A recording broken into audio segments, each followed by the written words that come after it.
Yeah. All right. So, hi, my name is Phil Swift. We have Adam Murrin today as my channel moderator. Uh, Terra Nova School of Source just opened today, but we're going to continue doing these every week until the end of February, and then hopefully we'll do this once a month because we love to get the community together. This has been a pleasure. No one really knew where we were. We were just far out on the east, and now we're reaching other people, other instructors, and bringing the community together. And this has been the dream for me. That's exactly what I wanted in these horrible times. So we have a really special guest today. Thank you for doing this talk with us. We have Dyke. He is the head Epee and HEMA coach and owner of Wichita Fencing and HEMA Academy out in Kansas. He has over 35 years experience in the game. Court took over as head coach in 2017 and is now the owner in 2018. His students won several podium spots in HEMA and Epee nationwide. Now him and his wife run the school, and they have 3 fur babies that I'm sure is very cute. Cord, I'm going to let you take over. Thanks. Thanks, Bill. And by the way, congratulations on your baby, because absolutely gorgeous child. Thank you. Yeah, can't say enough cute things about that.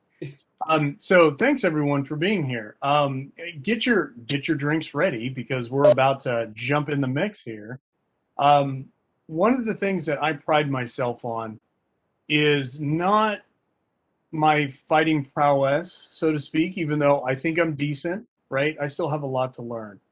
One of the things that puts a huge smile on my face more than anything is when I get a student that their only experience is maybe seeing something on the Olympics, or maybe getting they got to see Princess Bride when they're growing up, or even better, Star Wars, right? I mean, let's be honest, that definitely has origins from Bob Anderson and the fight choreography there. And so they have an interest to it. They come to the school, they come to the academy, and they're awestruck. They're like, "Hey, swishy pokey. Hey, let's do some long swords. Let's epee. I want to hear the beeps, and it's exciting stuff." Um, and what I pride myself and I strive for with every interaction and every student is not that they are the best fighter there. They're the best competitor there. They're the top number one. I want them to be the smartest fighter there. I want them to understand that if they can outthink the opponent, then usually, not always, sometimes athleticism does take over, but usually they can win that game. And sometimes it's just getting in the opponent's head and winning the mental game is what it's all about. So what I've really focused on over the past couple of years is approaching that from a tactical sense of making sure that I am coaching them to be a tactical fighter. They're smart when they get into the arena. They're smart when they get on the pist. They're smart and they're analyzing not only their opponent but what they can and can't do that day. Because as we all know, we got good days and we got bad days. So from that, I'm going to kick right into it here. First and foremost, it's the beginning. It's class time, right? Hey, here's what happens. Get a sword in their hands as fast as humanly possible. Okay? There's an old school method of you need footwork for 6 months or a year before you even pick up a sword. And that is a valid reason and a valid strategy for developing amazing fighters. Unfortunately, it's also a business. You will lose most of your fighters and you'll just run out of business. Get a sword. They are there to pick up a sword. They are there to swing steel or to flick somebody on the wrist. Get a sword as fast as humanly possible.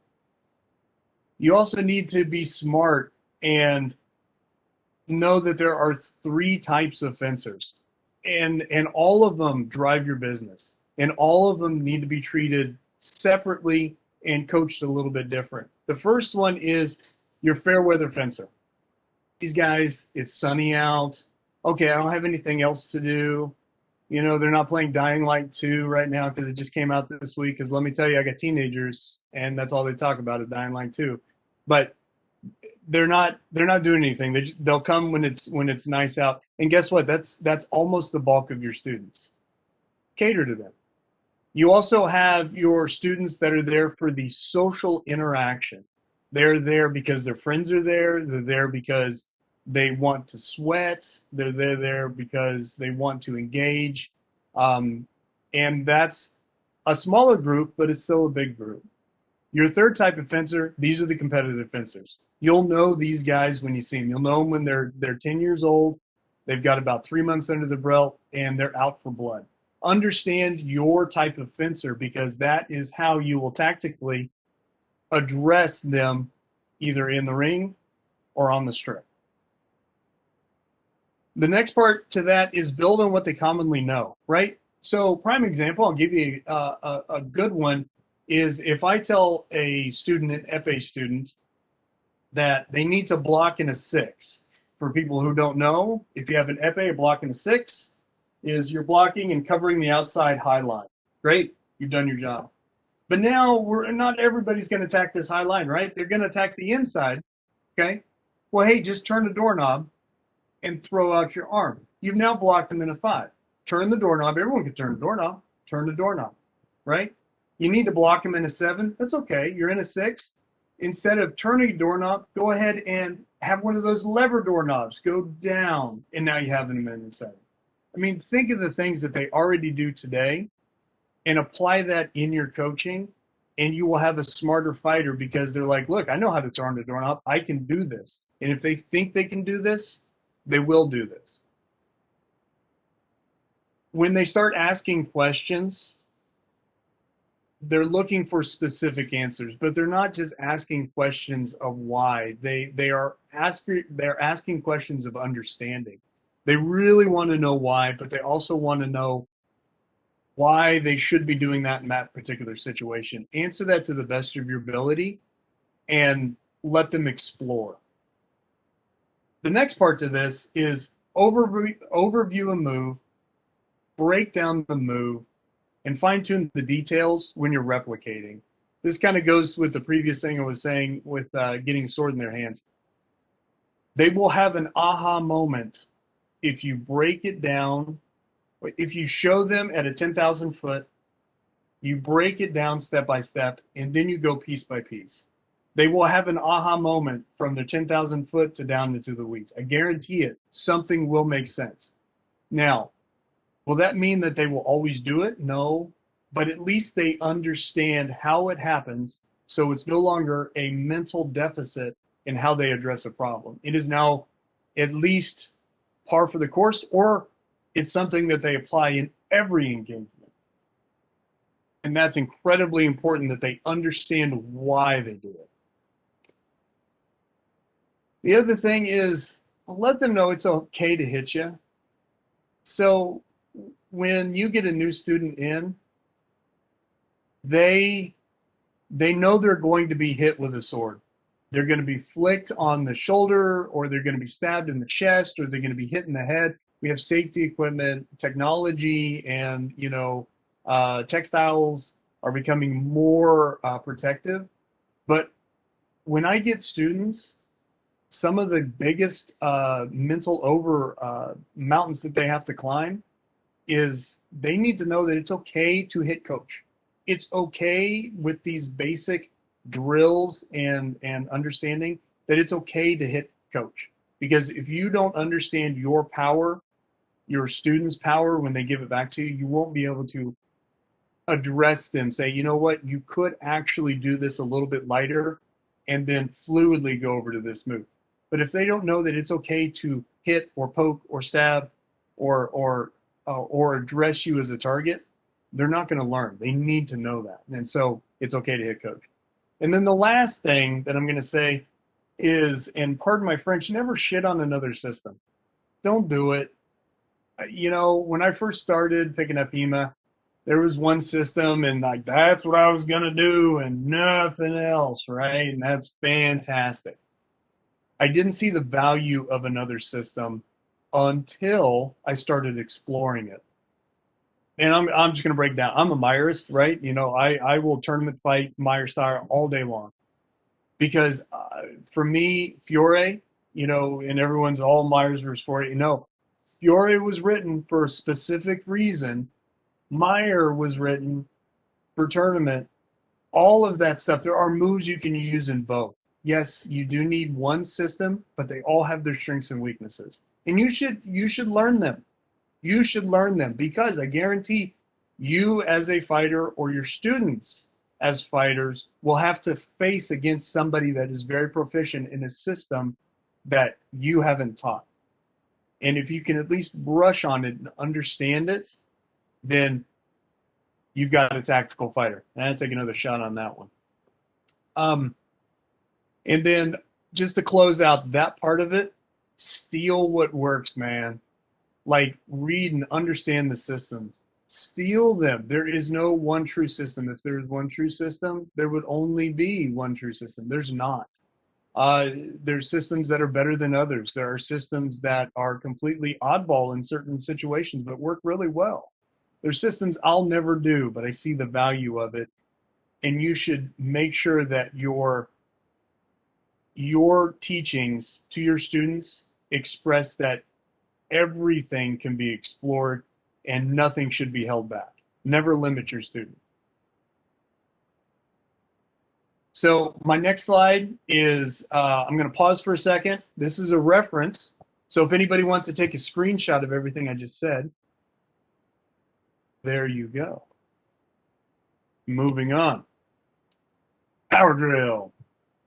So you've gone through a system, or at least, the entry part of it, right? You've got basic cuts, you've got basic guards, you've got basic attacks, you've got basic parry post down, right? Find what they are good at. Yes, you will have to learn your students. Do they have a catch in their shoulder and they can't fully extend, right? You're going to have to adjust to that and then drill what they're strong at. Do they not understand or move the sword over all the way across their body to cover that inside line? Why is that? Don't tell them they're wrong for doing it. Adapt your coaching style so it capitalizes on the things they naturally do. If they don't move it all the way and they keep getting stabbed on their inside high shoulder, hey, maybe when they go for that block, you need to tell them throw that left shoulder back.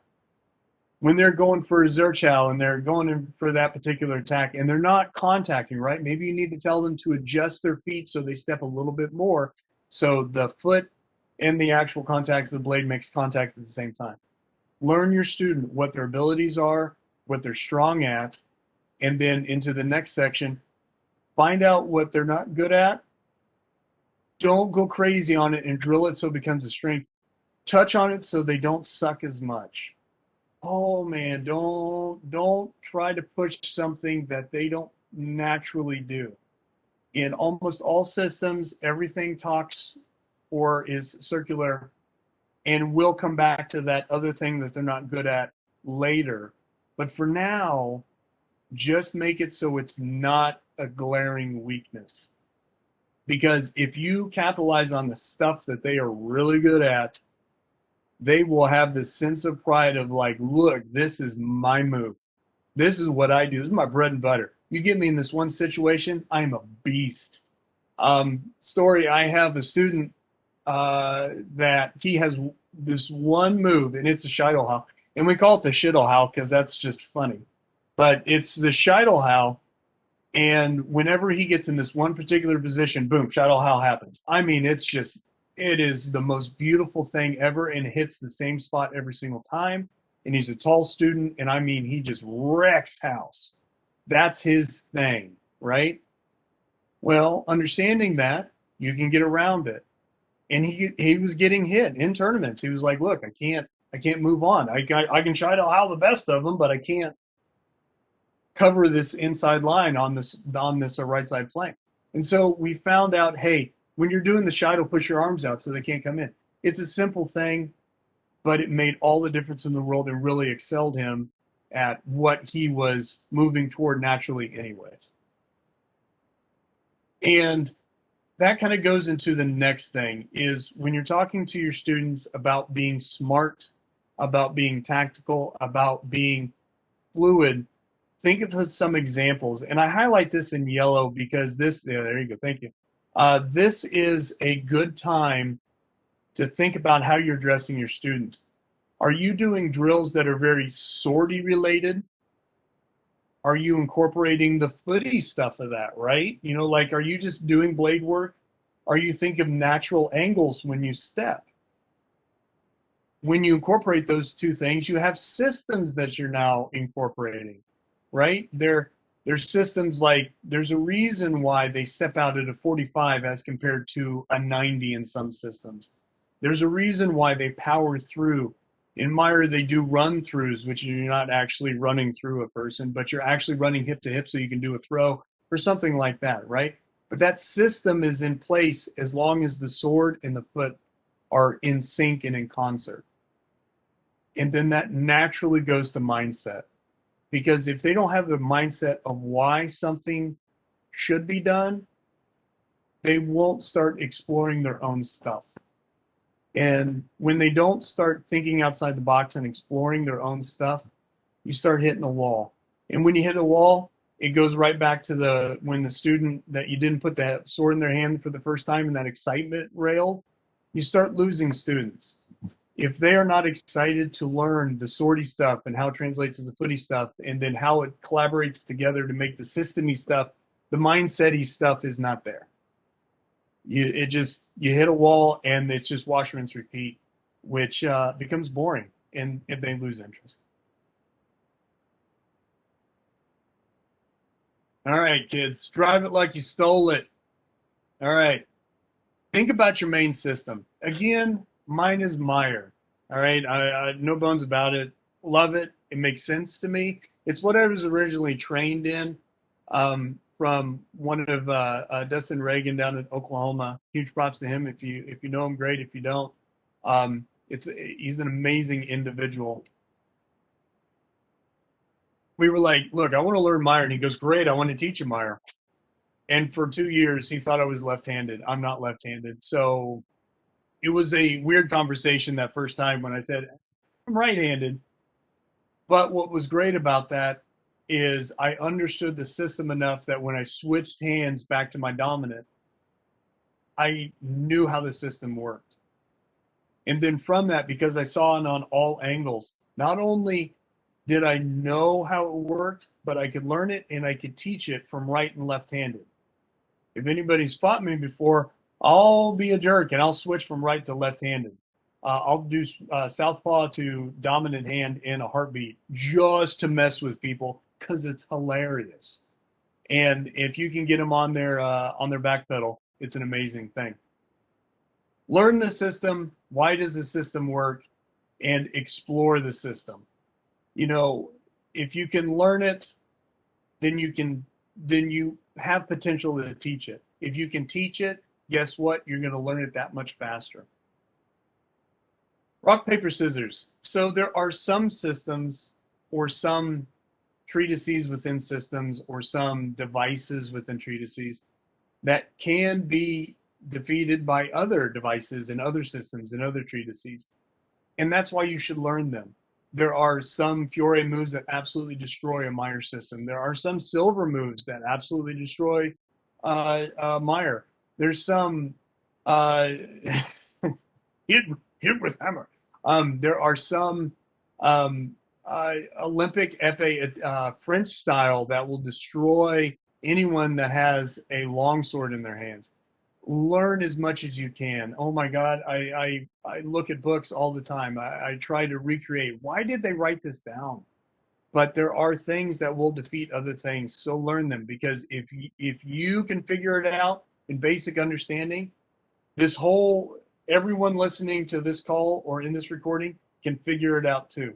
And one day you may have to engage with them or fight them. And they have a leg up, not because they're more prowess or they're more athletic, It's because they are a smarter fighter, because they know that in this particular position, if I apply this system, I'm better. I'm at the right time, and I can address you as an opponent. Wash, rinse, repeat. Okay. Um, I teach I teach 12 because I teach one a month. I teach 12 new classes of longsword and epee every year. So that means in my 3 years of being head coach, I can't math, but I know that's at least more than fit. Thank you. At least more than 15 or so that I've taught. Um, do the system and understand the other systems, but don't pollute your core system. The system was written as a way that it should be done, and it's how you got to where you are. Now, if you want to expand that, then dive into another system, learn that system, and then back to the new one of learning it and then teaching it. And then start exploring it with your students. The students that will really capitalize on the expanded knowledge. There are some students, back to the three types of fencers, that they just want to learn the one system. They want to hear some steel bang, and God bless them, make it happen, right? Don't try to confuse them on something that is not going to work until they are ready. When they are ready, get them in the mix, and get them in the mix fast and hard. Get them up to speed so that they're more hungry even though they just got fed. And then finally, they'll find their calling. Oh my God, don't ever force something on them. When I say that, I have a student, uh, when I gave him a particular system, wasn't his thing. I mean, he did everything I said. He participated in class. Great. I handed him sword and buckler. And let me tell you, that guy went beast mode. And then from that, I rekindled my passion into learning more about 1.33, more about anybody that has sword and board. I'm like, why is he so passionate about it? I want to know more about this. And so I handed that guy, and we broke down 1.33, and I handed him sword and buckler. And he competed at this, and he's only, I think he's 16 now. He competed when he was 15. And let me tell you, that guy was beast mode. I am out of all my students, I'm very proud of him as an individual, just because of his passion and dedication to, yes, he will learn a system, but he will also go back to what he knows and what he's passionate about and apply that to other systems too. All right. All right, class, it is now sparring time. We got swords in hands, we got helmets on, some of us have got just fencing jackets, some of us got full gear because, our bonus came in or Christmas came early. Oh, let's do this. Oh, hell. Here's what happens. You drill, you drill, you drill. When they put foot to ass and they put it into practical application, it all falls apart. And that's okay. Breathe. You try a Zerchow for the first time, and you can't connect because you can't get your shoulders right because this guy's in your face. It's okay. You have tried a preen in an epee, and you went for a foot shot, and all you did was fall on your face. That's okay. Breathe. It is 100% fine. Let them know in exploring a system, they're going to be hit. They are going to lose on those engagements, but to keep trying it, it's okay. They will be smarter from it. They will learn that if I just adjust my shoulder, I can hit that Zerchow. If I extend my arms out, I'm not going to be hit on the flank, and I can do the Shittlehao. They know that if they try that preen and they go for that foot shot, they're too tall. They can't get that. So go ahead and lean back and boom, flank them in the side on their sword arm. If they're right-handed or left-handed, it's just hilarious because their sword's not there. But flank them, adjust them a little bit, but they need to try it. Don't be discouraged by it. Don't discourage your students from trying it. And guess what? If they can do it once, they can do it 1,000 times. I guarantee it. I can attest to that. 2 years ago, I started preening, and I mean, I was preening hard. And let me tell you, I was riddled with bruises.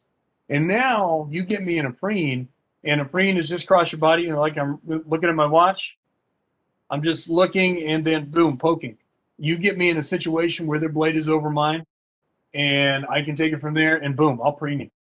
And that's almost my signature in some of those moves. In infighting, I'm able to infight. I'm able to capitalize on that. And so that knowledge share, I try to get them, hey, this is what emotions are going through my head when I learn this. This is what I felt when I was going in the infight. Share that with your students, because if they can do it once, they can do it 1,000 times.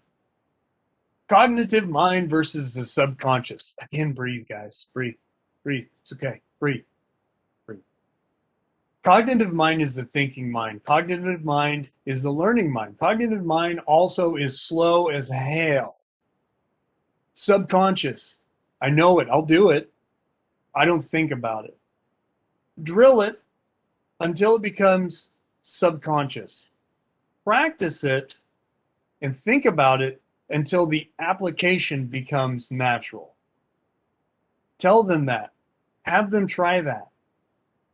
A lot of HEMA that I've experienced is infighting, or at least you have by your third engagement, you're toe to toe, hip to hip, whatever. Some of them are great distance managers. My particular academy, we're all about distance management, but make sure that you are telling him to try that move and learn why it worked and look at the tempos and all of that. And it will become a subconscious automatic reaction. And that's a beautiful thing when all of a sudden, boom, they're in the middle and they come in and their shoulders are up and they squinch down underneath their sword. And then, yeah, there you go, monkey shoulder. And then all of a sudden they go boom, and it's an Unterhaus straight to the guy's flank. And that sword just goes right over their head. And I'm like, you didn't even think about that. You just did it, didn't you? And they go, yeah. And I go, there you are. The next one is, again, breathe, breathe. Find a different angle of engagement. Put them in situations that do not make sense. Why are you doing an Unterhau when they're way over there and you're trying to do an Unterhau to their dominant flank? I don't know. Try it. Maybe you'll be in that situation, not because you set that up, but because your opponent knew your timing and shifted away as far away as possible because he read you. What would you do next? Have them so that they are thinking in the moment when you're trying it, but then they start doing it, right? And then drill it, drill it, drill it. So it becomes a subconscious. When it starts failing, okay, because it will, they keep doing it. They've done it 10 times and it's been great. Number 11, they just seem to miss. We've all been in that game, right? You do something 10 times and then the next 10 are crap. They're not as clean. They weren't as good. You're thinking about the move instead of just doing the move. Step back, breathe, try something else and come back to it. It is a tool in your toolbox, but come back to it. And it may not be your best tool at the moment, but breathe and then come back to it. There's drill progressions where you start with, hey, it's the ABCDs is what we call it at the academy. A is a flick to the arm. B is your arm's already extended, so you step in, hit them in the zone 2, which is what we call the arm right here, the ditch. Zone that's called B. As me as a coach, I step back again. You step in, you hit him on the shoulder, and then finally I take a big step back, and D is you lunge in. So we start with the A's. Hey, flick arm, flick arm, flick arm, flick arm. It fails. Fantastic. I wanted it to fail. A, B, reset. A, B, goes A, B, C, reset. A, B, C. Finally, A, B, C, D, chase, chase, chase. A, B, C, D, chase, chase, chase. If you do that until that one thing you were trying to teach now just becomes doing all the time. And you progress to that point. So try that as a coach is progressive drills. I know a lot of people already try that. Please, there is nothing more valuable than someone learning why to do a thing in a series of other things that put it all together. And then finally, for this particular section is break down a move step by step, foot by foot, angle by angle. Oh my God, breathe, because it's a lot you're going to learn. Look at the motions, look at how your feet are going to be placed at the end of the motions, and then think about the angle in which you're addressing the target. The target may be a feint, but the target's still a target. Let them play it out. If it can be defeated, right, then think about how you can address that. So one of the drills that we use is the thing called a tactical wheel. It's a short tactical wheel. It's simple action, parry riposte, counter riposte, and then you have attack in time, and then finally defeated by simple action. I'm sure I screwed that up. It progresses, and it's only like 4 or 5 steps. Not all of them apply the same way, so I get kind of muddy in that. But the most important ones you can try is a foundation of try the whole motion and then think of what the opponent would respond with, because they may not have your training, but they definitely have adrenaline on their side and they're going to use it. And sometimes it's hit with hammer when you're trying to do this elegant feint with your shoulder and then go in with a zerch and then they just go bonk. Well, think about that setup. Where should you be? Where should your feet be? What angle should you be addressing that? Think of these big open questions so your students become smarter. Not only when they're analyzing the opponent, when they're analyzing another fight, but when they're analyzing themselves. And then the more they start doing that, the faster it becomes. Okay, class. We've had some sparring. It was hell. Everyone breathed though. Fantastic. We got some homework. Have them think about their current fight. If there was a study done of 20 basketball players, I think there was 20, I don't know, arbitrary number. They had 10 of those 20 try free throws at the free throw line. They tried it 100 times each. That's all they did. And they got a percentage of they got up to where they were hitting maybe 7 out of every 10. Good percentage, right? And then they had the other 10 watch videos, replay it in their head, and meditate. Didn't have to meditate, but really focus on everything that they were doing. And then they brought the class together. They mixed it up and go, okay, everyone, free throw time. The class that was practiced it 100 times, they still got their 6 to 7 times per 10, right? The class that thought about it 5 to 6 times. Now, granted, they didn't practice it. They knew what a free throw was. They'd done it a couple times, right? We've all been on the schoolyard. But their percentages were very close to the people that drilled it repeatedly. But they were creative with it, right? They're like, look, I'm going to go on my tippy toes when I do it. Hey, I'm going to bring it back. I'm going to breathe before I do it. And so have them think about their fight. Think about a current fight that they're in. Think about when you fight. Have them think about when you're engaging an opponent. Have them analyze it. Other fights, not just within your academy or school or Saleh. Make sure that they are watching high-end fights, low-end fights, right? Facebook's all over that, but have them watch everything. And then have them replay it in their head. What would they do different? And then once they understand it, have them predict the outcome. Like pause a video if you can play this in a school, or maybe you got it on your iPhone. I don't know what they're up to now, X15 or whatever. Have a nice big screen, play it, pause it right before it's about to hit. Have the student tell you what's going to happen next, who's going to get the hit, what is going to happen, what body mechanics tell you that, and then try to record those fights and replay to classes. You're probably going to have 4 or 5 students engaged. You're not going to pay attention to what happened over here. You're not going to pay attention to what's happening over there. Record those fights if you can.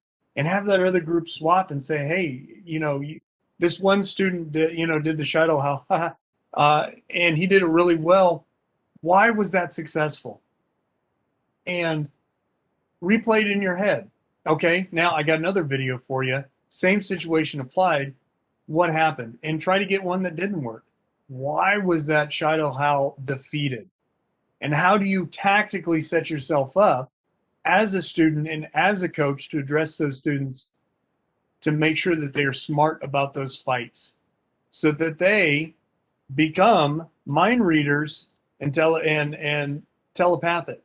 Because now they're telling their opponent, hey, guess what? I know what you're going to do.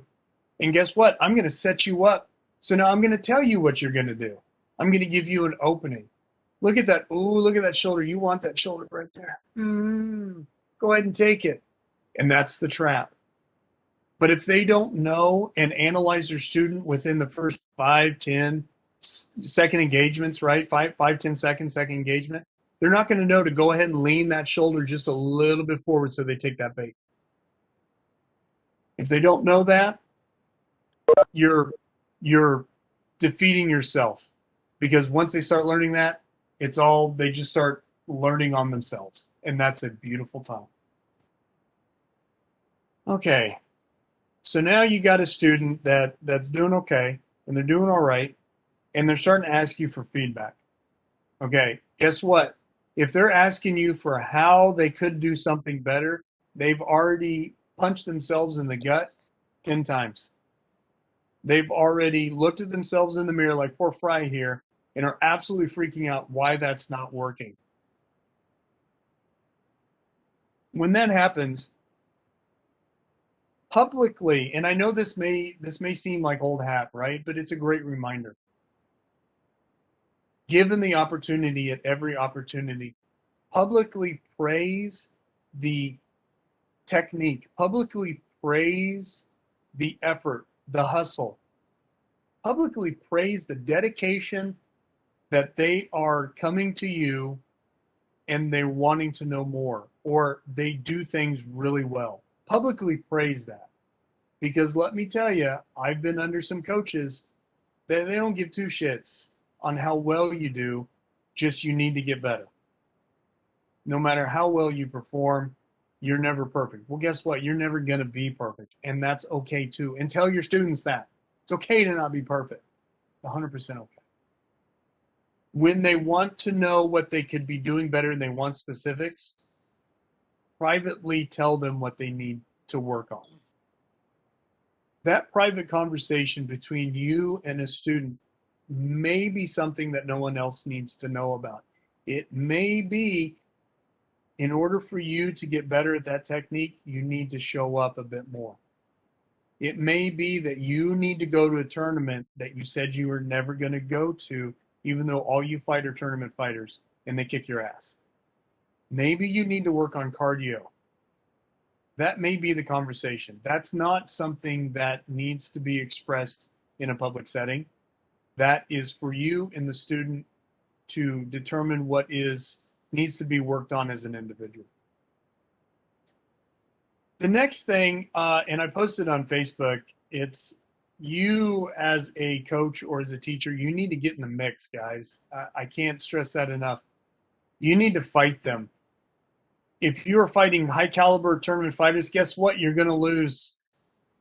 They're high caliber tournament fighters for a reason. They've got that dedication. To be coach is something to prove. And they want a piece of your ass. And they want it regularly. And let them have it. Ask them what level of engagement do they want? Do they want, hey, I'm just a beginner student and I'm fighting you, and that's the kind of engagement that I want? That's the kind of engagement that I want, is that low end so I can work on technique. Hey, I kind of want something a little bit intermediate. I want something that is about my level, and I engage at that. Or maybe, you know what? Go ham. Go ham, coach. I want you to beat the bejesus out of me, and I want to experience what it feels like for someone who's been doing it for 10 plus years. Okay? But ask the same questions of yourself. If you're going slow What are you trying to accomplish? What are you trying to teach them? Are you trying to set them up so that they get the hit? Are you trying to set them up for someone that's just got adrenaline? If you're going full ham on them, are you going stupid crazy, or are you trying to actually do technique that is correct? Then follow up with two other questions before you engage. What do they want to accomplish out of that engagement? Do they want to learn a specific maneuver in a specific situation? Do they want a flourish and they're working on that flourish when that situation happens? And then finally ask them, what do they want to experience? That's different than level of engagement. If what they want to experience is someone that just goes suicide on you and doesn't acknowledge afterblow and go crazy so that they know what that feels like, it's okay. Now's the time to set them up so that they are always on the defense after they've got the hit. If you get somebody that is rhino hiding and they're not taking any hit, like what kind of engagement does your student need to do to make sure that that is a valid and clean hit?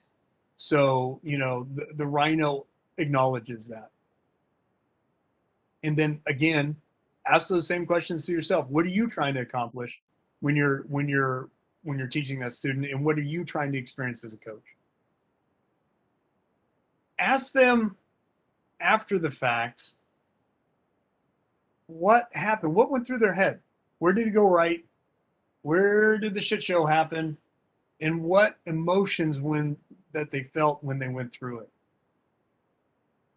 If you jump in and you go crazy, like, well, how did you feel when I was in your face and I moved that sword out of the way and I just pummeled you, right? What did you feel when all I did was flick your arm to the outside every single time with an epee because I'm an ass and I have blade control and I understand the sword? How did you feel? And the reason why feelings are important for your students is because they will feel those in engagements and in sparring. And if they don't know how they feel, they won't know what to do next. It's okay, and tell your students for this, it is okay to feel. It is okay to be frustrated. It is okay to be angry. It is not okay to abandon the training and go reckless. It is not okay to give up. You need to understand your emotions and what you need to do next to make sure that you are fighting your best game. And they need to experience that. And some of that is not with you. Some of that's with other students. Some of that is with their peers. They need to lose. They need to win. They need to know what that feels like. They need to go to tournaments. If they decide that they might want to do a tournament, get them in a tournament. Oh my God, fight in a tournament. If anything, just to experience the rush that everyone is here for the same reason. And it's a glorious reason. And then when you're diving into this, whatever you're trying to coach, ask them to think bigger. If any of my students are listening to this, oh my God, they get so tired of this because they know it's a trick question. When I'm saying, hey, why is that not working?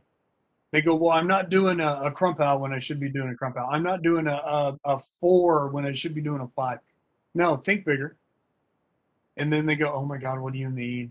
Okay, think of the tool, sword in your hand.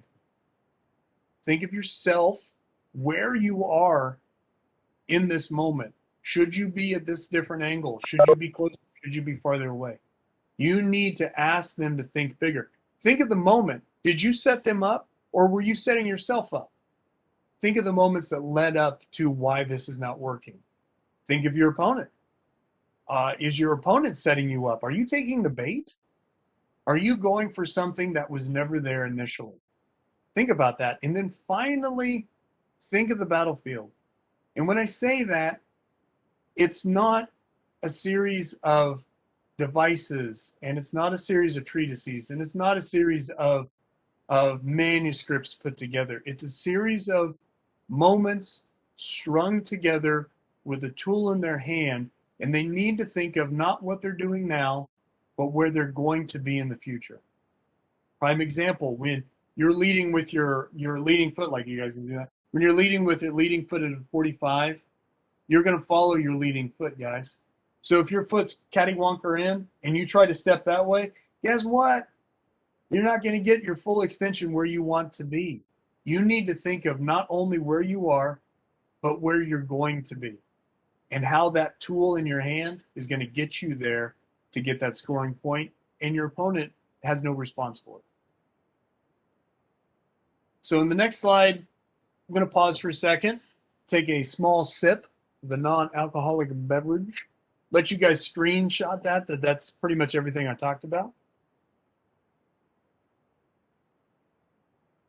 And we're moving on. 2 steps forward, 1 retreat back. Has anybody heard of the circle of progression? Thumbs up, thumbs down. I'm looking at video. I don't know if you guys are looking at. Okay. This is the story that I'm going to go with. Is the best fencer in the world. This is the fencer's paradox. The best fencer in the world never has to worry about the second best fencer in the world. And the reason is because the best fencer in the world knows all the second best fencer's moves plus a bit more. Maybe they're more athletic, maybe they're a bit quicker, but they know a bit more in when to do it.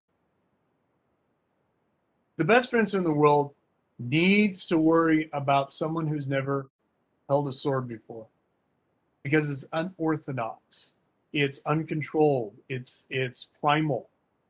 The best thing that you could do as a hit with hammer. The best thing you could do as a battlefield commander and war is in place and sharp implements are get a sword in someone's hand, get a pike, get a spear in someone's hand, and just say, don't break formation and just go. And let me tell you, adrenaline will take over. And that cavalry, history has shown that they get punished by some sticks. But it was the adrenaline. It was just like, this is intuitive. I'm going to do this. Even the cavalry had been trained for a decade plus. Now, that's kind of technology versus, battlefield mechanics, but it still applies, right? Because if they didn't hold that adrenaline and that primal instinct, that line would break, and they just needed to go. So the circle, or I call it the tornado of progression, is, hey, this is new. I know about 3 guards, and that's awesome, and I feel good about myself, and I broke a sweat, and life is great. And then they go for a couple months, and then they go, yes, I know everything. And then they start understanding that they don't know everything. And then they kind of get a little, this isn't going what I thought. And so they don't know anything. And that's okay too. Because very shortly after that, they learn some stuff. And now they know things. Look at me. I'm doing awesome things. I've got my thing down. I feel really good about it. I want to know more. They go to learn more. Why is this new thing that I thought I knew not working now? With practice, now I think I know some more stuff, but I know that the next time this comes around, I'm going to not know it, and that's okay too. If you look at, hey, I know stuff versus someone that's new and this is cool and they don't know anything, everyone goes, hey, I suck. I'm okay. I still suck. No, I'm getting better. Hey, I still suck. Oh, I'm getting better. Oh, I really suck. I'm getting better. If you look at the distance between when you started and where you are now, even if it's on the sucky side, you're way better than what you were. Build confidence in your students so that they understand that new stuff is new and that's okay. Okay. Real deal, guys. It's tournament prep time. We're getting serious about this. We're going to fight some people that are amazing, and I can't wait. And oh my God, I am not prepared for this. So condition your students to be prepared for it.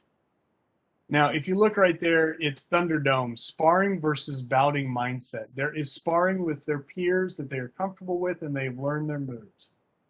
They're comfortable with that. These are their friends. These are their peers. This is maybe you. This is maybe a new student. That's great. You need to get serious. If they're going to a tournament, you need to go ahead and do mock tournaments and say, hey, guess what? We're going to bout now. we're going to put you in pools. We're going to drop you in DEs. It may be the same people, but your mindset's going to change. You're now hungry for blood. They need to know back to feeling what that feels like, so that then when they are in a tournament mix and they're in pools and they're fighting for those 5 or those 8 or those 10 points, they know that they've got to go foot to ass and go full tilt. Put it clean, make it work. Because a tournament fighter versus someone that is proficient with their peers are two different things, even though their skills look the same when you just see them. Another one to help with tournaments is music and distraction. Have people watch.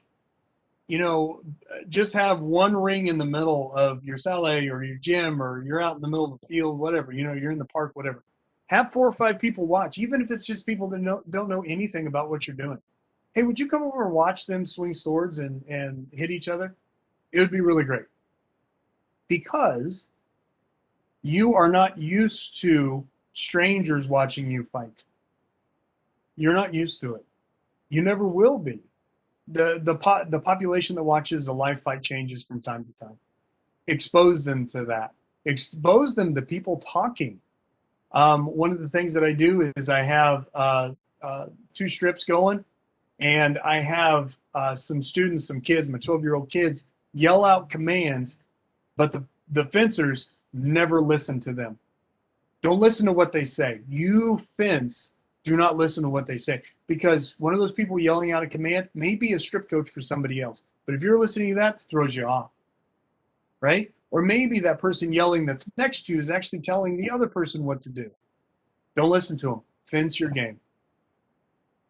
The other one is something that I didn't realize until I really started getting active in not only the USFA and the Olympic community, but also HEMA, is you need to introduce them, and SEA too, you need to introduce them to HEMA, SEA, Bullheart, HMB, SMA, Olympic celebrities, anybody that you know that you happen to see at a tournament, take your student over there and say, hey, I want to introduce you to Phil. Phil's a hell of a guy. He runs these online classes. You may have seen one. He runs these online seminars, but I want you to introduce you to him, because I think I think both of you guys hit it off.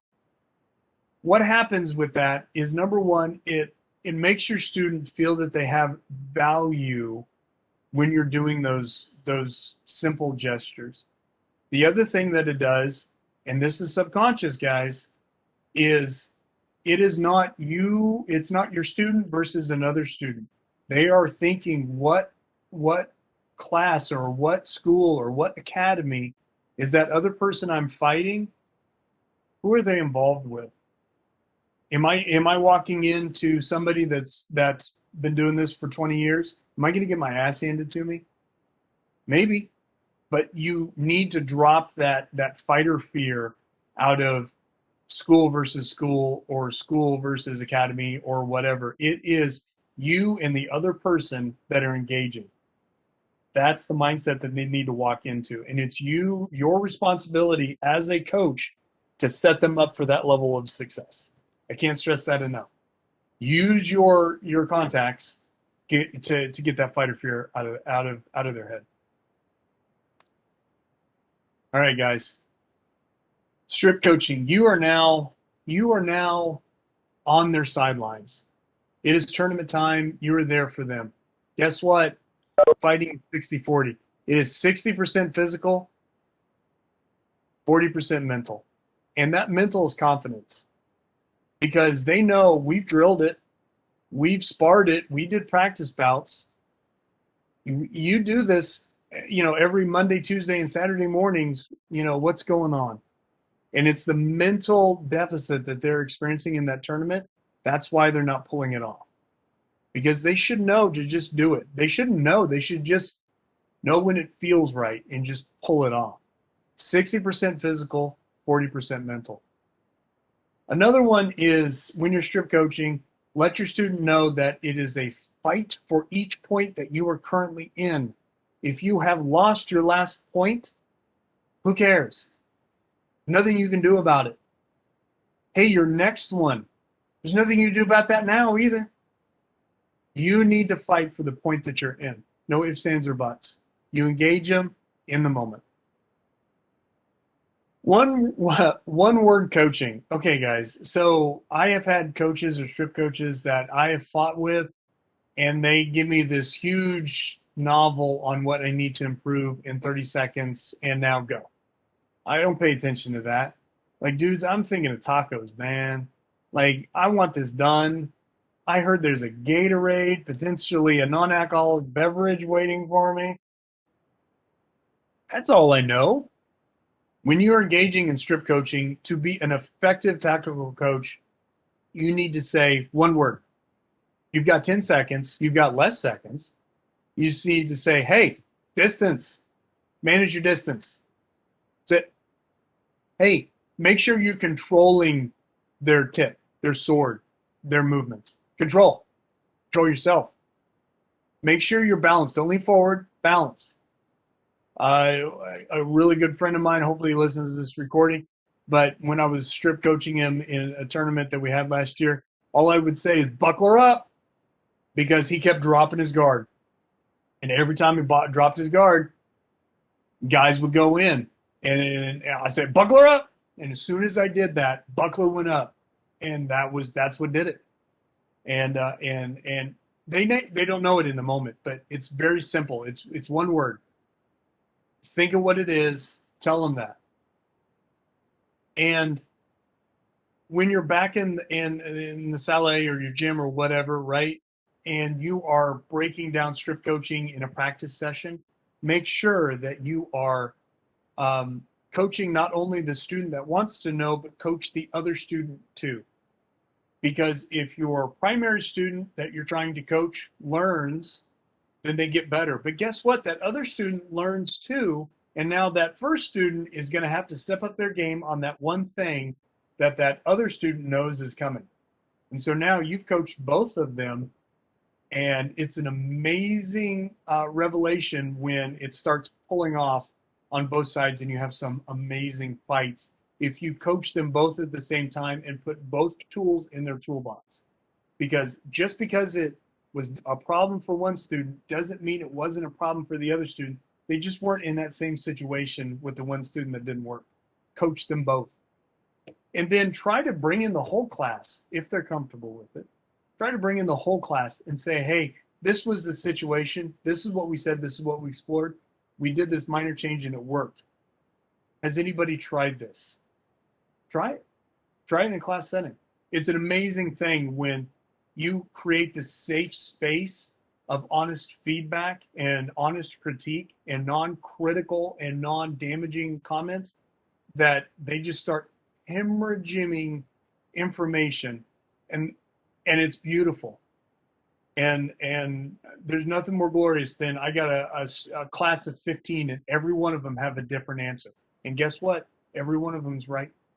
And it's great. Pause right there. Take a small drink. Take a screenshot if you wish. And we'll move on. Okay. Every time I see this picture, it cracks me up because this is me, right? Like I'm third place. Woo! Yes. Okay. If you're strip coaching and you really need some mental engagement, I guarantee if you are having to really say, okay, watch your balance, okay, watch control, oh my God, buckle her up, it's not because they're giving up. They're not. They're there for a reason. They're engaged. They may be battle wandering. And what I say by that is they may be mentally falling asleep. It may be too much for them. They need a break, a mental break. Maybe not physical. They may have all the cardio in the world. They need a mental break. So sometimes I just engage somebody and I say, hey, man, like tacos? Dude, that sounds great right now, right? Hey, watch your distance. By the way, dude, sour cream tears me up, but taco sounds so good, doesn't it? They need that mental break, right? Hey, we're going to get pizza after this. What do you want on your pizza? They may be losing, right? 10-0, and they go to 15. Hey, what do you want on your pizza after this? Because as soon as you beat the bejesus out of this guy. We're going to go get pizza. Get their confidence back. They may be battle wandering because they may be spiraling down in quicksand. It's okay. Change their focus for a split second, bring it back in real fast, change it again, and then get their confidence back. Tap them on the head. Hey, man, go get him, Tiger. Kill him. Another approach is chuckle with them at an opponent's folly. Now, I don't mean that you should laugh with your student at someone else's mistakes. This one is a very tricky one, but I'll give you the scenario that this one really applied with. That one student that I mentioned that he picked up Buckler really well, he went up against a student at a tournament, and I mean, this guy was a freaking bulldog. I mean, he was in your face. He was bucklering hard. I mean, he was all about grappling life. I mean, that's how he lived it, But this one student that I was coaching, I go, hey, man, all you got to do is stick him, dude. Just stick him. And you are going to frustrate the bejesus out of him. And he did. And he stuck him. And all of a sudden, Captain Bulldog runs in and just goes full tilt. Knocked my student down. It's HEMA. It's part of the game. I get it. It's fine. He got back up. He came back over. He still got the point, mind you, because he hit him on the way down, which was an amazing shot. Hit him on the way down. Came back up. And instead of like, hey, are you okay?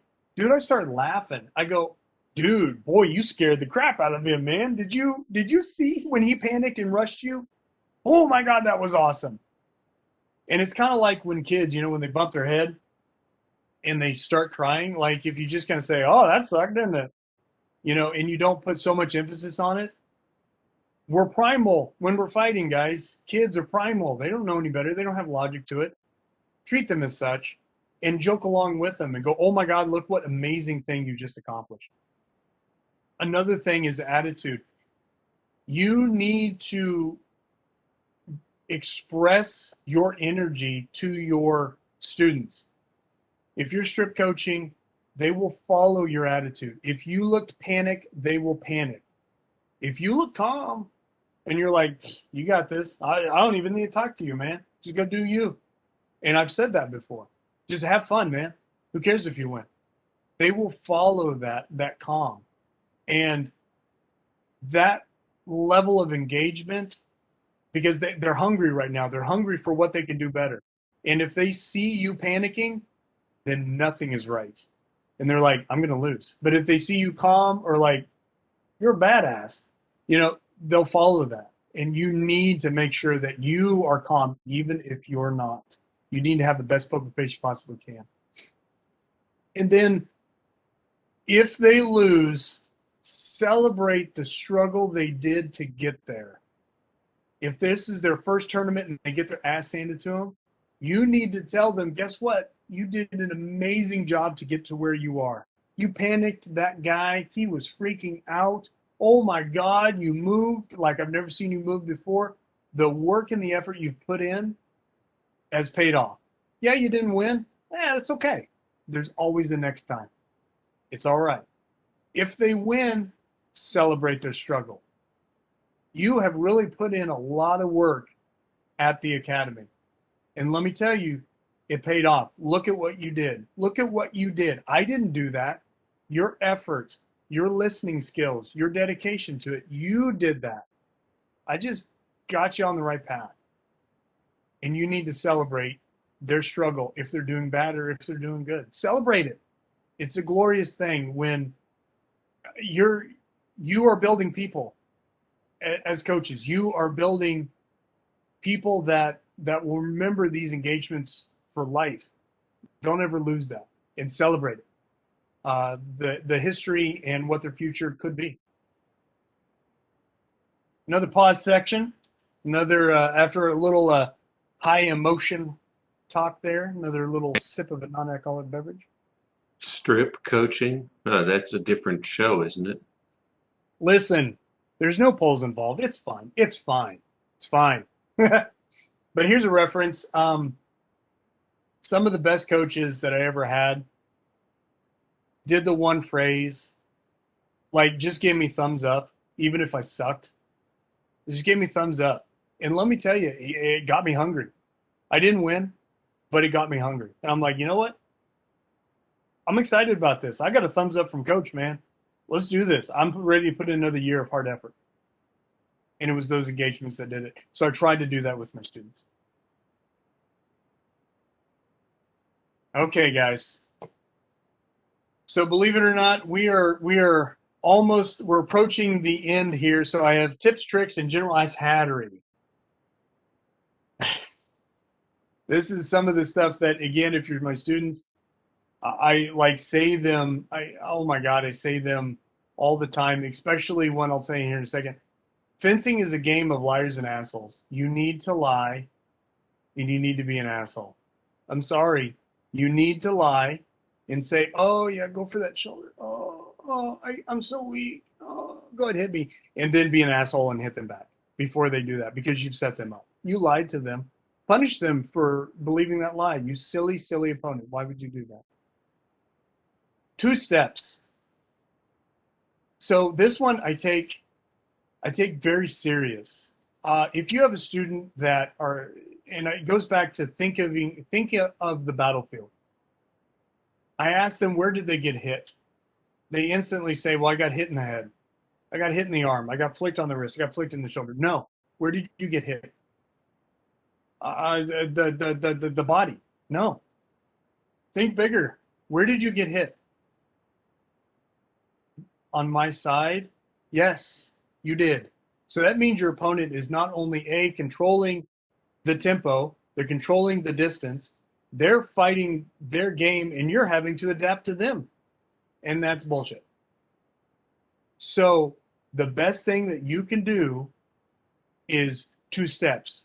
As soon as I hear fence is ready, on guard, fence, the first thing that comes out of your body is 2 huge, gigantic steps, and you meet them either a third or halfway to that battlefield. That does 2 things that subconsciously people may or may not understand. Is number 1, it sets the student up for a level of confidence and engagement that they were not experiencing before because they're just used to being hit. The second thing, it scares the bejesus out of an opponent that says, oh my God, I'm about to get hit by someone that I keep hitting. I better watch my ass. 2 steps, guys. That's the most important thing you can do. If you are getting smacked on the back of the battlefield because you're just accepting it, 2 steps. Big steps, hard steps, aggressive steps. You're not going to hit anybody in 2 steps, but set that mindset. Listen to the beat. Hey, if they are having a problem establishing rhythm, okay? And when I say rhythm, fencing is music. Fencing is a dance. Fencing and swordplay in general is a conversation between 2 people. Some of them have a better argument. Some of them have a more upbeat tempo. But it's all rhythm. And sometimes people, and I think of the jerk, and I think of, he's just like, for the old timers that have seen that, the movie The Jerk, he just doesn't have any rhythm to it. Once he learns rhythm, man, that game changes, right? They need to find the rhythm. They need to find the internal rhythm. I play music. I play 80s rock. I play 90s boy band. I play 2000 pop. I play classical. I play Scottish Gaelic music because that actually has a very good rhythm to it. I play this music in hopes that they find a rhythm. Because if they can find a tempo and capitalize on their tempo, then they will start to understand half tempos. They will start to understand feints in off tempo. They will start to understand engagement lines that closes out in one singular tempo after your engagement or your tempo has started. Once they start understanding that and they have that internal rhythm, it is some of the most beautiful fencing I've ever seen. And if you can find your tempo, then you can cut your tempo in half and you can slice and dice 6 ways from Sunday. It's amazing. Math. Okay. Fencing manuals, what I found the common denominator is math. I'm sorry, guys. If you don't like math, I'm so sorry. Oh my God, I'm so sorry. I'm not a fan of math. But geometry, basic geometry, tells you where you need to go and where you're going. Not only that, but it also tells you what you can and cannot do at full extension. But put it in terms that they understand. Hey, if you step that way and you swing that way, you're at your maximum range and you might be able to hit the guy because he's at his deficit and it just won't work. You know, all I want you to do is do a Matrix Neo dodge and then swing out your sword. Something that they understand. Don't get all heady on them with the math. You as an instructor, in order to be tactical, you need to understand that math is a part of it. Geometry is a part of it. There are equations that need to be balanced in order for it to be an effective fight. Understand that. And it's not an easy concept to wrap around your head with multiple systems that are bleeding into your primary. But you need to give it your best effort. Study, find books, find something that looks stupid and try to find the best and find out where the math is. Tell them what to do. So tell your opponent, and I've already hit on this a little bit, no pun intended, but if they understand what they can and cannot do, then have them tell their opponent what to do next. Give them that opening. Make it obvious. Now, when they first start trying feints or when they start trying openings, they're going to suck at it, man. They really are. And that's okay. They're going to get hit. But they will tighten that up. And their reaction time to what they've deemed as their move or what they're trying to accomplish really comes into play. But they have to play it out. They have to experience what it feels like to oversell or overcommit to a feint. They need to try it. But you need to tell them to tell their opponent what to do. That Professor X, they need to say, oh, go ahead and go for that shoulder. Oh, how did you hit me in the shoulder? I was doing this great crump out into a shield house. Yeah, it's wonderful. Well, guess what? Your shoulder was too exposed. Lighten it up. Maybe bring back the sword. Maybe have it down a little bit so it's not quite as in their visual spectrum. Play with it.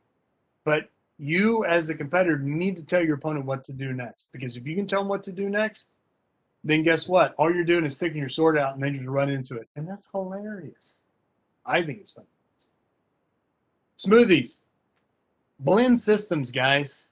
I can't stress this enough. Like prime example is study Kenjutsu. I don't study Kenjutsu. I am not an Eastern martial art practitioner at all. I have a huge amount of respect for it. There are some incredibly elegant, fast moves that, oh my God, are beautiful. And they should be used and understood. And then put it into Fiore or Meyer. Because guess what? A lot of the guards are kind of similar. But some of them are faster with Kenjutsu. Some of them are more fluid. Some of them have a better in-game or the in-fight than Meyer expressed with the run-through on the hip-to-hip, or Fiore when he decided his second move was to kick him in the hip. Maybe Kenjutsu is the way to go. Blend systems, understand both. Because you will have students that have experience in something that you are not versed in. Again, go back to something that they are versed in and say, hey, remember this particular Kenjutsu move that I don't know what it is? It's very similar to a fluke. And if you can just adjust it slightly, then you will protect your hands where the Soba could not. And now you have a blended system and you have a better, stronger fighter. When you're looking at 1.33 and you understand one of the monk moves is to take the sword over your arm. Hey, guess what? That's freeing, by the way. Kind of see where I'm going? If you are blocking that sword coming in here and you're capitalizing the buckler strength, and now you have this gigantic shield blocking that shot, guess what? You can do that in Italian rapier and dagger. And now you have this, instead of them doing a Molinet, go ahead and catch that sword, preen out and slide in. You've now blended 3 systems. And it's not in any of them. Make it your own. Find it. Explore it. And if it works, great. Practice it. You as a coach, you as a student, doesn't matter. If it doesn't work, find out why it doesn't work. Maybe you need to drop it. Spoiler alert, sometimes they don't work. But try it out. Second to last one, slow is smooth, smooth is fast, fast is badass. Learn a system, be slow at it. Engage with somebody and say, look, I'm going to go 50% speed, 50% power. I'm trying a thing. I want you to actively block it, but only 50% speed with the block. Go slow. Make it smooth. Because if you can do it smooth, you can do it fast. If you can do it fast and smooth, let me tell you, you're the show. So slow, smooth, smooth, fast, fast is badass. Try them out. You're going to get hit. It's not going to work. Continue to try it. And then finally, the watcher. Not the Marvel watcher, not some creepy creepo looking in the window, right? Make sure you are watching others' moves, how they are setting stuff up. Have them think about what provoked that student to do that thing. Think about what distance is the setup. Think about what gaps they have, chinks in the armor, right? Think about where their timing is. I went back to math. If you look at it, it's statistics, right? If I'm in Vom-Tog in a high guard, I'm not going to attack somebody that's blocking that. My obvious attack should be coming from the flank.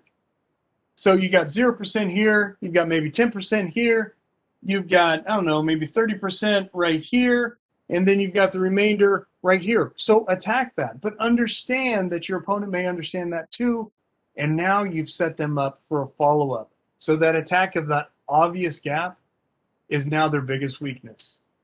Have them watch that. Have them understand that. Have them apply the math. Think of the type of fencer that they're fighting.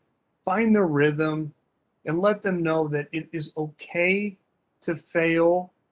It's not okay to give up. And that's what makes a tactical fighter, guys. That is what makes a tactical fighter. That's what makes a tactical coach. That's what makes everyone better, because if they are better, then the other students have to get better in order to beat them.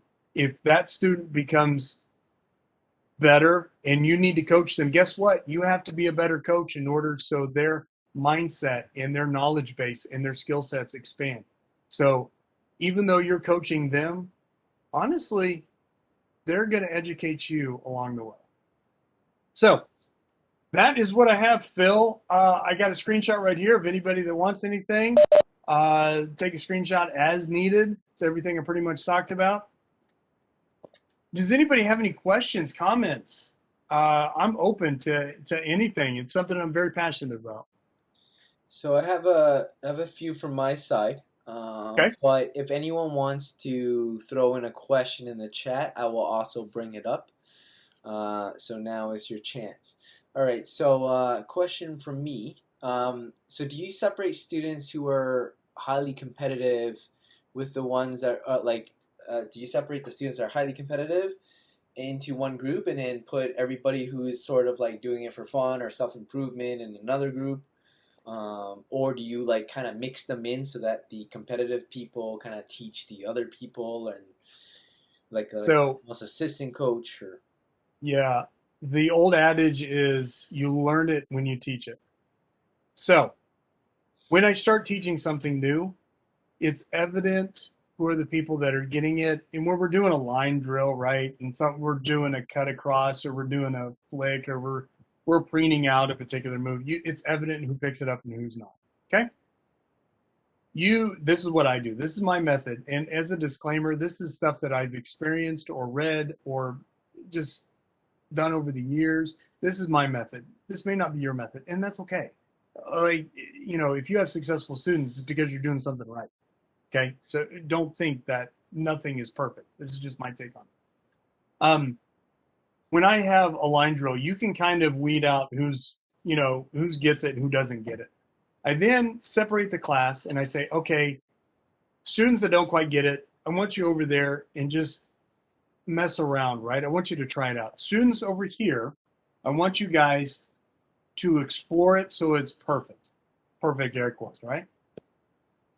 We stop. We do that 10 minutes. We stop. Okay, students over here, I want half of you to go over with the students that don't know what's going on. The other half that don't know what's going on, go over to the students that do know what's going on. Students that understand it, you need to make sure that you're explaining why it works. Students that don't understand it, you need to ask why they're not getting it. And then when you do get it, you need to explain it back to the student that does understand it. Because what happens is when you start teaching it, you start learning it, and it starts understanding, starts sinking in. One of the things that I do, if I learn something, like William's on the phone on this call right now, William absolutely destroys me at 1.33. I can't get around that guy. And so, oh my God, I picked up, I don't know, how many books did I buy? Like 4 or 5, 1.33 manuals. And I just went full tilt as much as I possibly could to understand it. And then I started hosting classes in it. And I'm like, look, these are the 1 through 7 primary books. And it's obvious that there's some that are missing. These are the next 4 custodians that were done by monks. And let's explain why these work. And then I'm like, after I understand the system, and I've taught it, and my students can teach it back to me, and they know what the guard is. Some of them better than me. I go back to William, and then he still proceeds to beat the shit out of me. But that's neither here nor there. I at least understand the system way better than I did, and I can teach it, and I understand it, and I apply it into something that I'm very proficient at, Italian rapier, or I just learned sweating them right now from Julian. I understand it, or Caleb. I understand that very well so that I can apply it in that, and now I can teach it back. But guess what? That guard right here where it's a preen and everything, that's just exploration. And the only way that I did that was I sucked at it, and I brought in students that also sucked at it. And I separate the students and I say, hey, sucky guys, I want to work with you guys so we can build this positively. Hey, you guys are really good, but then let's blend it all so we all learn from each other so that when we do start sparring, like we're almost on the same level. Maybe not so much, but very close. That's long drawn out for yes and no. That's good, yeah. What else you got? Another one here. When do you switch from giving them tools to starting to build them individually? Because you spoke about like you always give them the basic tools, you teach them the system, and then you start like tailoring each student individually. And I love that. 'Cause that's what I do. But I want to know how you do it. I fight them. Or basically when so you fight them and then you're like, okay, I you're fight ready them. for the next. Right. I fight them. And if I'm getting them on a move that is a very basic move or even a complex move or intermediate move, right? When they will let you know, and it may not be auditorily where they come up and say, I want to know. They may not have that social engagement or their articulation to ask that question or visualize that question that they need to ask it. When you fight them and you start to learn them, that's when I say, hey, and I bring them in, hey, next time, try this because this is what I saw, this is what I did. And I teach it as what can you do as a coach to learn as fast as humanly possible your students' strengths and weaknesses so that when you do give that personalized one-on-one conversation, even if they don't know that they need it, hey, guess what, guys? They're there.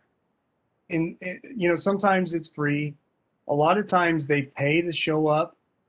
They're not paying just, to swing swords around each other. They can go home and do that. They're paying to learn. And they may not actually say that they need to learn something. So that one-on-one time is every time I fight them. It's a coaching one. Or if I'm observing 2 people, I bring them both in. I gave that example. I bring them both in. If you guys want to know, this is what I saw from a distance. You didn't buckle her up, and that's why he clocked you on the melon, kid. Hey, next time when you're going for that overhowl, make sure you're not cutting all the way through because all they did was just a simple Asfetson and then just clocked you in the head. Or they did a snap after they thought they had your blade. And they snapped over and popped you in the head. That's what I saw. And that coaching one-on-one is it's almost every time. I can't say that there's a time I don't do it. Like I don't care who it is. This is a 10-year-old kid. Like their parents are paying money for their kid to go home sweaty and smile, right? And so they're paying me good, solid money, at least the last time I checked, it pays the rent, right? They're paying me money for that emotion and that experience. Every time is a one-on-one. every time is, hey, you're really doing good at this.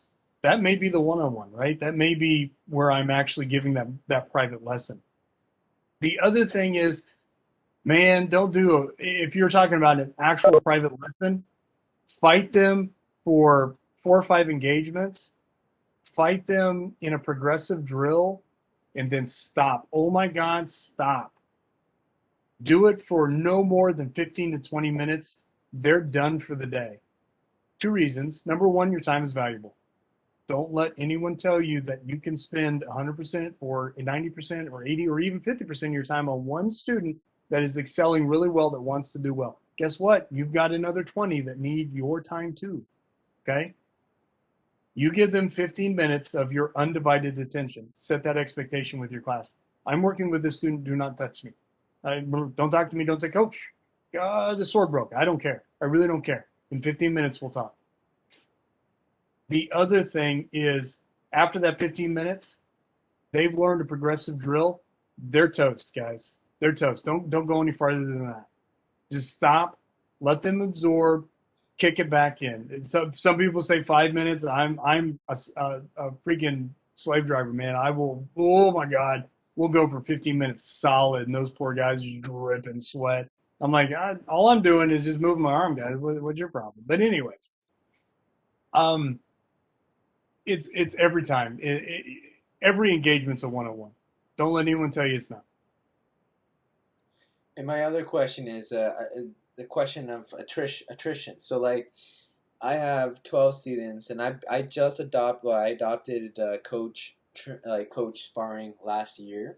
So I started trying to give every student a coach sparring session in each class. Sure. The issue is, how the heck do you do that for everybody? You don't. Like, You can't. you can't, right? You can't. You get an hour. I'm lucky. I get an hour, sometimes 3 with HEMA. I'll get a good chunk of the day. But let me tell you, I can't even, if I got 5 people, I can't get to even 5 people in 3 hours. Like, you can't. What you need to do is set your students up for, hey, guess what? We're going to do coach sparring. I'm going to take this rink right here. I'm going to work with this student in square red, square 1, whatever. And if you're in square 1, you get me the entire time we're doing coach sparring. Hey, advanced student or inadvanced student, hey, you're in ring 2. You're going to take and coach this person. Remember, only 1 or 2 words, but you're going to coach this person too.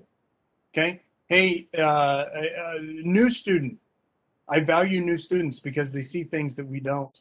It's a blessing. Get new students in on the coaching game, right? They see things. They have an outside opinion. Get them to coach with you on the other side and say, hey, you get 1 or 2 words. I don't care what they are. You know, they could be taco, pizza. I don't care. You know, just whatever. But you're doing that. And then we're all going to swap. New students. And that's how you really get it in your curriculum, right? Is you set the expectation of a coach sparring session, but you dedicate to us a section, and you start dedicating people to that. Your students become minor coaches. Your minor coaches start to become smarter, and then they start coaching themselves and others, which makes them that much better of a fighter, faster. Yeah, I gotta stop coach sparring every single student because my body can't handle Can't it. do it. My body can't handle it. I'm running out of time. Nope. Dude. Yep. Okay. There's another question. This is from someone who couldn't make it, but it was an instructor that wanted me to ask it.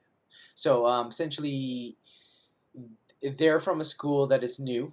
They haven't done any tournaments yet. Okay, so us in the East provinces, we're in the middle of the ocean, so not a lot of tournaments. Okay, so they're asking, they're afraid that their students, if they go to a tournament and lose, they'll essentially lose the student. Like, they're afraid that the ego that would break would basically stop them from doing HEMA, period.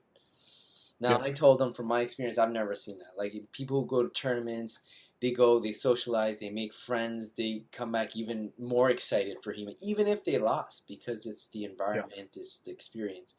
But they're just very scared. So, like, what do you think? Like, should they just do it? Should they just go push their students, or do they have a valid point?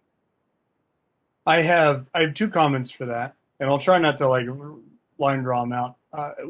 An owner and a head coach that I have a deep respect for, Jeremy Pace down in Oklahoma. He told me in 2020, he told me probably the best lesson I have learned as a small business owner and as a coach and a competitive fighter. Fencing in HEMA is a luxury. Okay, this is not an essential uh, uh, service, right? This is not something that has to be done that everyone needs to go through. It is a luxury. Students will follow when they deem that this is what they want to do. If they go to a tournament and they lose and they got that crappy attitude, or it's maybe not crappy, but that the disgruntled attitude, right? It may be because that was going to happen anyways. I can't be a mind reader for everyone, even though I got the Professor X thing going on in there and the hair. I can't read everyone's mind, right? But I have to think that if they went to a tournament and they didn't do well, it's not always the originating club's fault. It may be that they went in with a crappy attitude, and this attrition may have happened anyways. The other comment I'll have is recreate tournaments as much as possible. Have a do bouts. Do your pools to 5 and the do DEs, right? Dedicate a Saturday or dedicate a weekend or dedicate a night. Hey, let's do pools. Hey, let's do DEs where the last pool's picked up. Hey, let's do a full tournament in-house and dress the part. I dress nice, and I'm the ref and everything. And my wife, she runs a table and she keeps score and we let everyone know and we keep it serious, replicate it as much as possible, because maybe the reason why the student didn't do well, or the fear that they're not going to do well, is because they are not prepared for it. Not because the technique or the coaching wasn't there. It's the mental mindset that wasn't there, because you as a coach didn't prepare them for that level of engagement. Quick story, I went to Summer Nationals in 2017. I have never been in an arena with 1,000 Epee fighters, and I was awestruck. I was not prepared for that. I got my ass handed to me, and I didn't care. I was like, look at all these people. All they care about is swords. This is amazing. There's 1,000 people in here, and all they cared about was swords. I was not mentally prepared for that. I did not do well. I continued on. I was not disgruntled by that because it was an amazing experience. But I was not mentally prepared for that level of engagement and that level of intensity. And you, as a club owner or as an academy or as a head coach, need to mentally prepare students for that. Because if they don't do well, the confusion of the aura, or not aura, but the ambiance of what's going on doesn't cloud what they need to work on, if that makes sense. Yeah. Hope it does. Thank you. I believe Alan has a question. Oh, I was going to continue with that. It seems to me like if that instructor, if winning the tournament is the sole aim of going to the tournament or doing the event or the thing. I'm an SCA person, so it's my social time. It's where my friends are, and I also happen to fight when I'm there. If I do well, great. If I'm having an off day, I'm glad you did well. And it's kind of the attitude that you set up ahead of time before they get there. And yeah, there are some people that are just stupendously competitive. and they're not going to be happy with anything else. But man, if you can set them up with the, hey, we're going to do this, and you probably, do the best you can and enjoy the whole experience. Yeah, yeah, for sure. Full disclosure, uh, I'm incredibly competitive, but No. no, not me. I see the If you chuckle. jump him, though, he will move back. Yeah, yeah. You can't get close to me. No way. I'll set my traps. Um, I, um, I'm incredibly competitive, but from a learning standpoint, like I go there wanting to lose. And I know that seems counterintuitive, but I'm going to put 100% of my effort in there. And if I lose, I'm not going to focus on what I did really well because I did it really well. I'm going to focus on what I did not do well so that next time I can analyze it quickly and adapt to it. That's my self-coaching style. I'm incredibly competitive because I want to be beat and beat with simple things that I didn't pick up on, or beat with complex maneuvers that I'm like, oh my God, that was a beautiful setup. Thank you for that shot. That was gorgeous. I get excited when I get hit from students because that means I did my job. I get excited when I compete and I do well for sure, right? Who doesn't? I got shinies on the wall.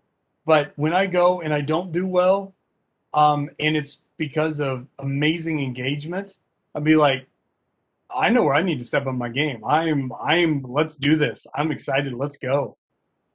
And I try to give that to my students, right? Be competitive, put 100% into it, but put in 100% into it learning. So next time you won't suck as much, or maybe everyone else. It seems like they're having a bad day. No, it's because you're on your game. All right, we got the last question. I love to pick Court's brain forever because he's got so much information. But the last question is from Dan. Dan, would you like to type your question or go ahead and speak it? I'm going to try to speak it because I have a comment and a question. I don't know. Can you guys hear me right now? Yep. I just added the permission. Yep, you're good. You're good. Okay, so first off, comment. I really like your approach to acknowledging that students have a sort of flux. I think you called it a tornado. I would call it the Don Kelly and Daryl Connor explanation of change, Sure. where Yep. people are like optimistic. What do they call it? Uninformed optimism, informed pessimism, despair, informed optimism, and success and fulfillment. I think that's really valuable. Like I've experienced that as a student. My question though is about with my group, we have a fairly large HEMA group in my area. It's broken up into different styles. We have like Highland Broadsword. We have German longsword. We have some Italian longsword in this area. But I want to get a group that's more tournament minded together. I'm not coming from a place of being a teacher. I don't have that level of experience. I've only been doing HEMA as a student for 2-ish years. I'm not at the point where I think I can lead a class, but I do want to organize a group to get to that point of being tournament ready. So I guess my question is how would you suggest I approach organizing a group of people without being their teacher?